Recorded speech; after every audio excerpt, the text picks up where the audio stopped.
good to hear from Patrick Hannon. And Gord, it's great to hear the Indoor Cricket League is just getting more popular. And that is testimony to the hard work they've done over the last few years to make it attractive for new teams to enter, isn't it? Yeah, well, you can see the enthusiasm Patrick talks about the organising the event. You can see why it's turning around and getting more popular.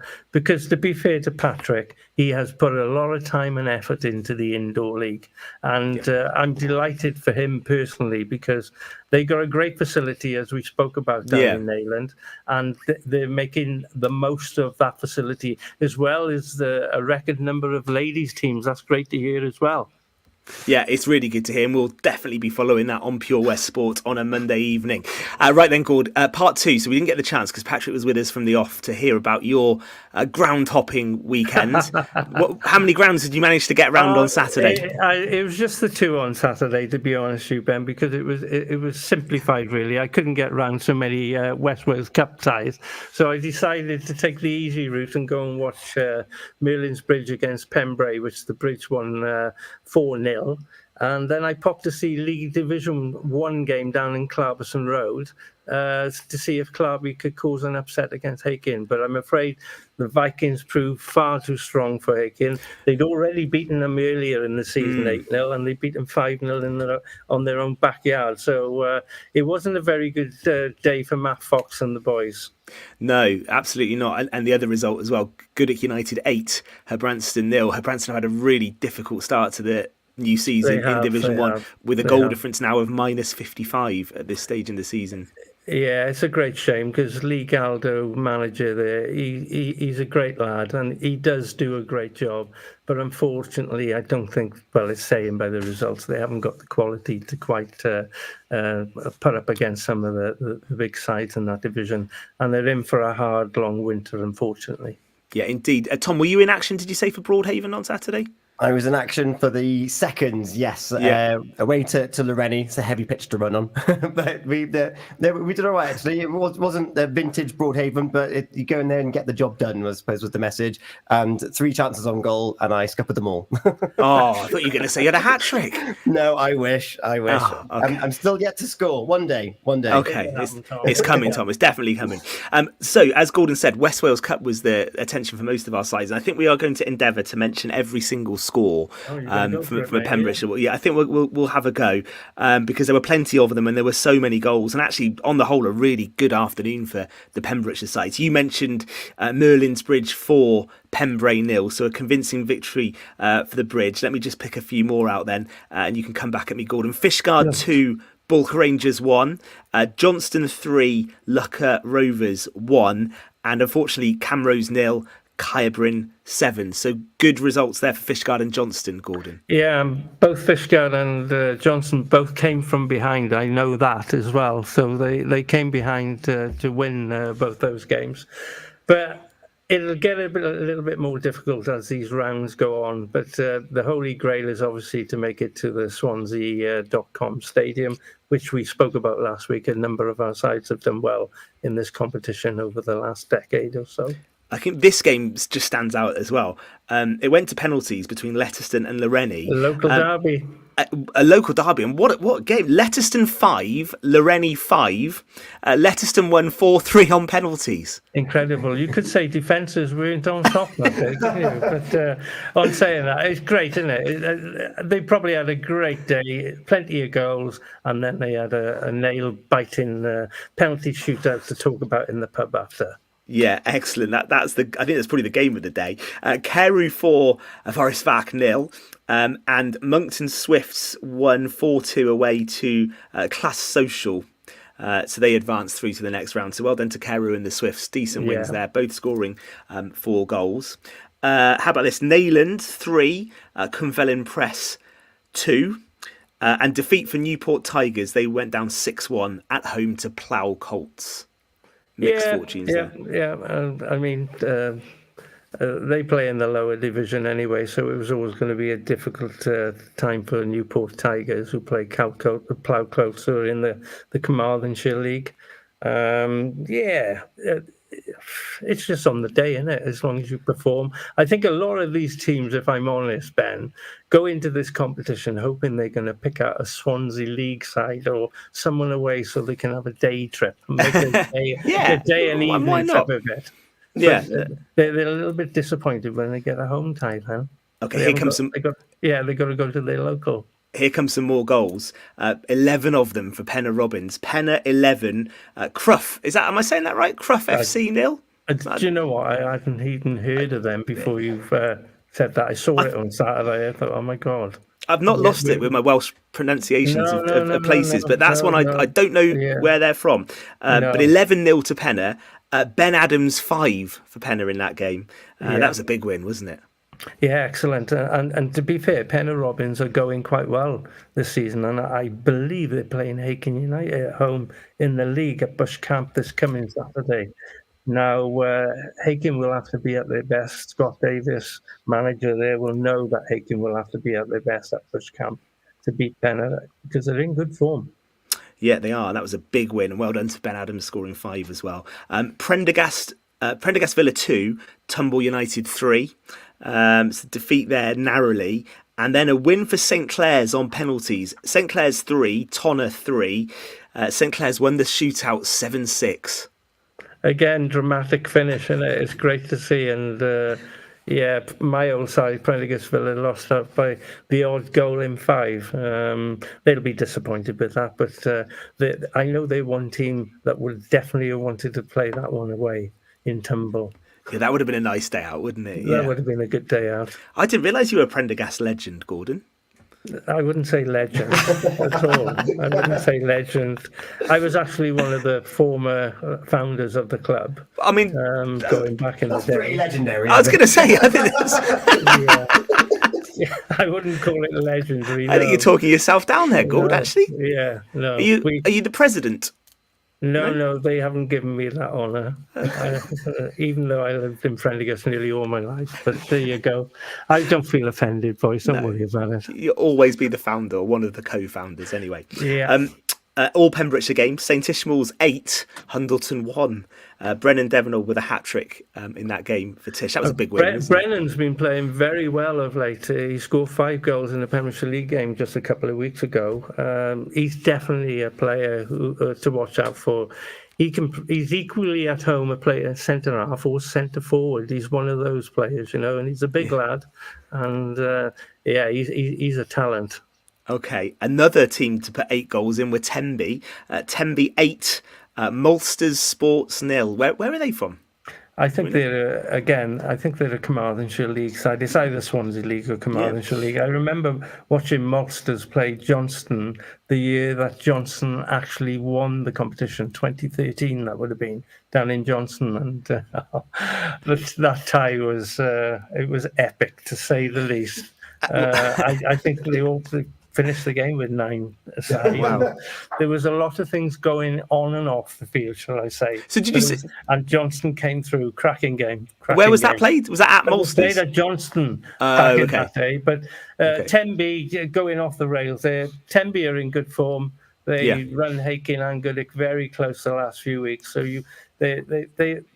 they're a good side, and they got some very good players. Jerome Mansbridge is a quality player. I think he had 4 goals there on Saturday. 3, I think. He's a provider as well. They got Scott Fernie. They got Joe Lee, who played in a West Wales Cup final for Merlin's Bridge a few years ago. They got quality all around their side, so they could do quite well in that competition. Yeah, I think Tenby are the team to keep an eye out for in the West Wales Cup as well. Final one, last but definitely not least, and I think we've done it then. West End 0, Kilgetty 14. Well, it's strange because West End were a fantastic side. Yeah, they sound it. I remember Hakin United playing them in a final. Yeah, they're a big club, aren't they? They were, but obviously they've fallen from grace, shall I say, politely. Kilgetty, they're a good side, but that's a bit of a shell. I think you're being very polite. Cymru Football said that Kilgetty were down to 10 men after 27 minutes as well. Well, they tried to even it out, and it didn't even work out. So Kilgetty were down to 10, were they? Yeah, I believe so. On the 27th minute. Yeah, well, Josh Bevan was saying, who plays from, this is too easy, boys. Let's get somebody sent off. Well, Jordan Richards 4. Yeah, Jordan Jones hat-trick as well. Resolven against Milford Athletic and Kille against Milford United. Those games didn't take place over the weekend. So I think we've done it there. Some brilliant scores from the opening round of West Wales Cup games. Yeah. Well done to all those teams, Ben, isn't it? Well done. Brilliant effort. All those who've gone through. Yeah, Pembrokeshire sides really flying the flag in the West Wales Cup. Some excellent performances, some brilliant results. We will continue to do that throughout all the rounds, and we'll see how far we go with some of our county sides and whether we can get one right the way to the final this year. You never know. We should also give a mention for Haverfordwest County, shouldn't we? Because on Friday night, they made the really long journey to Barla, and I did look this up just to see how far that was. And it's a 3-hour 20 journey. In mileage terms, it's not loads. It's about maybe 80 miles, but it's obviously a very tricky journey, isn't it, to get to Barla, kind of in the shadow of Mount Snowdon. So to ask teams to go there on a Friday isn't easy. And to come back with a 2-0 win, that was a really good result for the Bluebirds, Gord, wasn't it? It is a difficult place to go. There's no question about that. Oh, you'd have to go back a little bit. Somebody will tell me when Haverfordwest last won there. 2020, There we go. Thank you, Tom. It's not an easy place to go to get a draw, never mind a result. They were goalless at half-time, and I tell you what, the goal that Ben Fawcett scored, the build-up, the actual finish, fair play, Fawcett, that was some strike. From the edge of the area, and the keeper didn't have a chance. And it was then, I think about the 83rd minute, they got a second to seal the victory. And it was Rhys Sabuse, who hadn't played all the season, but we know he's a great player. And he came off the bench and made an impact within 7 minutes to score the second goal, which he hit with his trademark left foot into the bottom corner. So great result for Haverfordwest County. And of course, there was a return for Dylan Rees after 500 days coming back and captaining the side. Yeah, great to see that, because that was a nasty injury, wasn't it, for Dylan Rees? Big part of the team that made it into Europe, and then so sadly he got his injury. Since, to be honest with you, exactly. For him to come back now, hopefully things are okay with him. He's done a remarkable recovery, and good luck to him for the rest of the season. And I noticed he was skipper as well, because that's where he was when he actually left and when he had his injury. We do send all very best wishes to the Bluebirds manager, Tony Pennock, as well. The Haverfordwest players wore black armbands on Friday night. That was in memory of Tony's father, who was something of a player himself as well. That's Raymond Pennock, who very sadly passed away last week. So from us all at Pure West Radio, we send our very best wishes to Tony Pennock, who is a top man doing a really, really good job at the Bridge Meadow as well. So our thoughts with you, Tony, and all of your family. And on the pitch, Gordon, it leaves the Bluebirds second in the table after 11 games. And actually, that is a seriously good start, isn't it? It's beyond what we thought they were going to be. Top six has always been the aim. But full credit to Tony Pennock. He's got on with his job. He's recruited well with the players that he's got in the summer. And Haverfordwest are playing some really good football. You've got Greg Walters, who's come back, who's a local boy, actually, come back from Carmarthen. Corey Shepherd, another class act in midfield. Ricky Watts is still hanging around and doing a decent job. Alaric Jones has come back. Alaric Jones has come back from Cardiff Met, who's another local boy. It's great to see our local lads actually representing Haverfordwest County and really making a statement every week. It's a very hard division. We spoke about it so many times. Each side in that division is capable of beating each other, but Haverfordwest at the moment are playing well and working hard for each other, and Lady Luck is with them, and let's hope it stays with them for the rest of the season. I'm not going to say they're going to finish second, but it's looking pretty good at the moment that they're going to finish at the split in the top six, and that's where they want to be. big plans announced as well for the redevelopment of the Oggy Bridge Meadow, which will follow, of course, on Pure West. It means that Carmarthen remains Haverfordwest's temporary home, and they are back in action on Friday evening as well. And it's Connors Quay, isn't it, on Friday evening at 7:45 for the Bluebirds. So they'll be looking to continue that really good run of form, and hopefully, well, to keep challenging in second spot. That's an excellent effort. Right, we should just mention one or two other football lines, actually. Well done to Narberth's Joe Allen, who was the surprise name in Craig Bellamy's squad for the upcoming Nations League internationals later on this week. Great to see Joe back. And when we first saw this story, I think there was a bit of surprise because he hasn't played much for Swansea. But actually, hearing Bellamy's quotes, he clearly, I think, has got a role in his side for Joe Allen, because he's not going to have brought him back in the squad just to watch, I don't think. I think he probably thinks he can fit into the way he wants to play and help some of those younger players. It's good to see him back, Gord, isn't it? Yeah, it's a strange one. I know he hasn't played a lot of football this season, but Joe Allen is a very experienced midfield player. He announced his, he wasn't going to play any more international football, concentrate with the Swans, but it hasn't quite worked out that way, has it? Craig Bellamy, new manager, obviously an ex-teammate of Joe Allen. I think they've had a private conversation as to Wales possibly lacking experience. Even if he's there, he's an intelligent lad, Joe. Even if he's involved in the training group, he will bring a lot of value to the kids. He'd give a lot of tips. And for that alone, whether I don't think he'd be a regular again. He may be on the bench and come on as a bit of an impact player for the last half hour or whatever in an international. I don't know whether he's fully fit. That's another thing. I'm worried at that level, because I think he's only played about 40 minutes football for Swansea this season. Yes, he is training, and I think he'll look after himself, but there's a difference in being match fit than being fit. So it seems a strange one, but I think purely on what I just spoke about, his vast experience at international level, he's done it, worn the T-shirt, been at some top clubs. I think it's invaluable at this moment in time. And another one is Aaron Ramsey as well. He's there as well. And, if they can bring the youngsters on, all well and good. And I think that's what Craig's thinking is, more than actually having him as a regular for the next European Championships or World Cup. You might need him in these matches, though, because Ramsey's out injured and Ampadu's out injured as well. That's the problem as you get older as well. You do pick up injuries, and Joe has been part of that as well. So, was he the Welsh Pirlo? The Welsh Pirlo, his nickname was, wasn't it? You all joke about it. He was some player. I agree. I wasn't joking. He's a great player. Oh, he was amazing. Yeah, he was. And actually, when he went to Liverpool, I think you saw what a good player he was there, and he fitted in well under Brendan Rodgers, who really rated him. I've always been a Joe Allen fan. I interviewed him when he was really young, and he spoke really passionately and well at that age as well. And you could see he had something about him. And I think Bellamy is quite bold in what he's doing with Wales, and he impressed me in the last international break. And he's obviously brought him back with a plan in mind. I actually, Gordon, think if he is going to come back in, I think you'll see him on the pitch. I don't think you bring Joe Allen back in. He probably will be, but what I'm saying is he's not going to be there for another 3-4 years, is he? He's not the future. No. But what I'm saying, he could be a bit of a quick fix for those young lads. Bringing them on.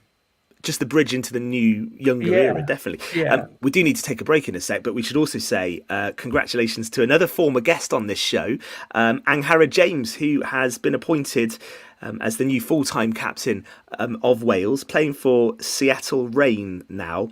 She was one of 4 players who were temporarily named as captain, and I think we said on the show, didn't we, that she'd be a perfect person to lead that side. Great to see Angharad named the Welsh captain, Gordon, isn't it? We're really, really pleased for her. Again, we've had her on the show. We know she's an intelligent girl as well, and she's played 100 and whatever games for Wales already, and I believe she's only 28. She's 30 years old. And okay, she's played... give her 30 then. But she is a diamond on the pitch as well. She similar. Ironically, Joe and I went to the same school, as we said, Preseli. So whatever was happening in the playground there was certainly good, wasn't it? Yeah, that's amazing. No, but Dad Clive, I know very well. He'd be a very proud dad, and so Mum and the whole family, and the whole of Pembrokeshire are delighted for both those internationals to be playing at the top of their field. And I'd like to say as well, there's a girl by the name of Hayley Ladd who's been named as one of the vice captains. Well, her dad was in school in Haverfordwest, Martin, and granddad was a master in my school, Mr. Ladd. I can't remember his first name because we had respect in our days. We said Mr. Ladd, so Mr. Ladd it'll always be. Yeah, excellent. And just on Angharad, just finally, 122 caps. We should say that is unbelievable. Brilliant, absolutely brilliant. Yeah, that really is. All right, listen, we will take a break and then we'll come back for the final part of tonight's Pure West Sport with a mention for the Sport Pembrokeshire Awards still to come and a quick look back on some of the weekend's rugby as well. Part 3 coming next.